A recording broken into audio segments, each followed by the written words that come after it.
మీరు ఎందుకు ఆ పార్టీ గురించి మీరు ఆలోచిస్తున్నారు? ప్రజలు ఆలోచిస్తున్నారు, మేము ఆలోచిస్తున్నాము, మేము పట్టించుకుంటలేము.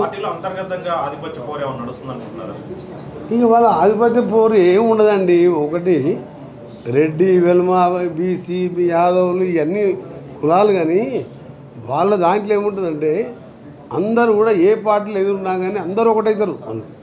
అది ఇంకా తక్కువ జనాభా ఉన్న ఆ వర్గంలో అందరూ ఒకటే. అటువంటిది కల్వకుంట్ల కుటుంబంలో విభేదాలు వస్తాయంటే ఎవరు నమ్ముతారా? అసలు వెల్మ సామాజిక వర్గంలో నీకు 2% కూడా కాంగ్రెస్ ఓట్లు పడవు. 98% ఒక తాటి మీద ఉంటారు వాళ్ళు. ఎందుకంటే తక్కువ జనాభా ఉంది కాబట్టి. అటువంటిది కల్వ కుటుంబంలో విభేదాలు అంటే మీరు నమ్ముతారా? లేఖ ఎక్కడిది? వీళ్ళే ఇప్పుడు కేటీఆర్ హరీష్ రావు ఇంట్లో కూర్చొని మనం బీజేపీకి సపోర్ట్ చేస్తే ఉత్తర తెలంగాణ పార్టీపై రేపు లోకల్ బాడీ ఎలక్షన్లు వస్తాయి 2 నెలల్లో. దక్షిణ తెలంగాణ మనకు డిపాజిట్ లేవు, ఏం లేవు. ఓ జగదీష్ రెడ్డి 2-3 వేలతో గెలిచిండు. అసలు దక్షిణ భారతదేశంలో 6 లక్షల మెజార్టీతో నల్గొండ పార్లమెంట్ గెలిచింది, 3 లక్షలతో భువనగిరి పార్లమెంట్ గెలిచింది. ఒక్కొక్క ఎమ్మెల్యే 3-4 లక్షలు 30, 40, 50, 60, 70 వేలతో గెలిచిండ్రు. అక్కడ లేదు. ఇక్కడ బీజేపీకి మనం సపోర్ట్ చేసి క్యాండిడేట్లు పెట్టక సెల్ఫ్ గోల్ వేసుకున్నాం.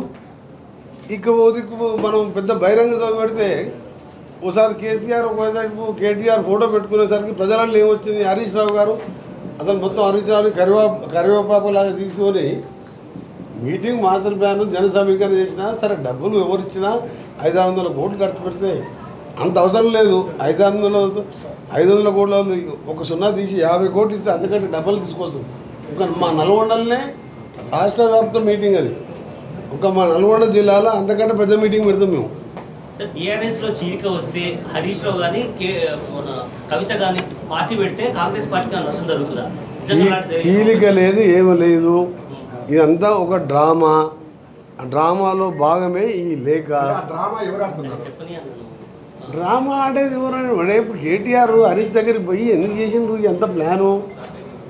మనం వాళ్ళే డిఫరెన్స్ ఉన్నట్టు సృష్టించుకున్నారు. వాళ్ళే లేఖ రాసినట్టు. ఆ లేఖలో పాయింట్లు మీరు చూస్తే 2 పేజీలు మెచ్చుకుందంట. మహిళ 4 పేజీలు ధూమ్ధామ్ బాగాలేదు,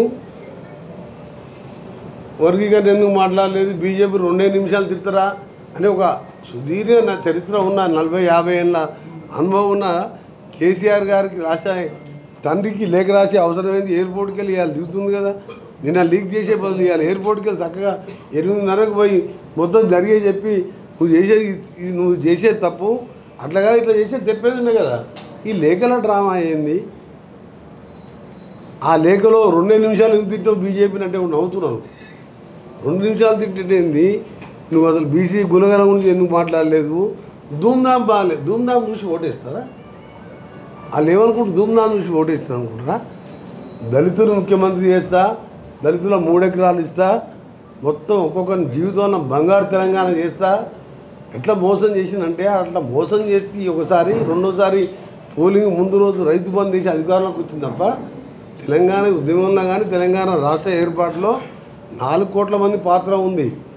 ఒక్కొక్క నాయకుడు, ఒక్కొక్క యువకుడు, ఒక్కొక్క చదువురాని వాడు, కులాలకు అతీతంగా ఉద్యోగులు అయితే కిరణ్ కుమార్ రెడ్డి డిస్మిస్ చేస్తానన్నా భయపడలేదు. సకల జన సమావేశం.